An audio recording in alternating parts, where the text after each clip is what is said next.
اذان اسلام میں نماز کے لیے پکار کو کہتے ہیں۔ دن میں 5 مرتبہ فرض نمازوں کے لیے مؤذن یہ فریضہ انجام دیتا ہے۔ نماز سے قبل صف بندی کے لیے دی جانے والی اذان اقامت کہلاتی ہے۔ اذان کے لغوی معنی ہے خبردار کرنا، اطلاع دینا اور اعلان کرنا۔ شریعت کی اصطلاح میں اذان سے مراد وہ مخصوص کلمات ہیں جن کے ذریعے لوگوں کو اطلاع دی جاتی ہے کہ نماز کا وقت ہو گیا ہے۔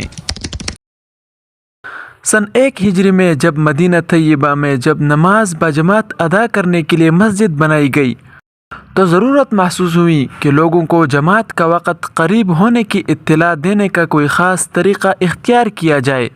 رسول اللہ صلی اللہ علیہ وسلم نے جب اس بارے میں صحابہ کرام سے مشاورت کی اور اس سلسلے میں 4 تجاویز سامنے آئی۔ نمبر 1، نماز کے وقت بطور علامت کوئی خاص جھنڈا بلند کیا جائے۔ نمبر 2، کسی بلند جگہ پر آگ روشن کر دی جائے۔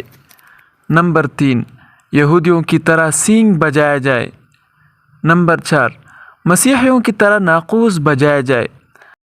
مذکورہ بالا سبھی تجاویز حضور صلی اللہ علیہ وسلم کو غیر مسلم اقوام سے تشبیہ کے باعث پسند نہ آئی۔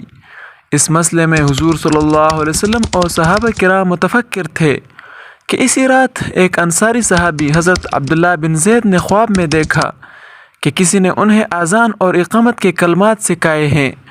انہوں نے صبح سویرے حضور صلی اللہ علیہ وسلم کی خدمت میں حاضر ہو کر اپنا خواب بیان کیا تو حضور صلی اللہ علیہ وسلم نے اسے پسند فرمایا اور اس خواب کو اللہ تعالیٰ کی جانب سے سچا خواب قرار دیا۔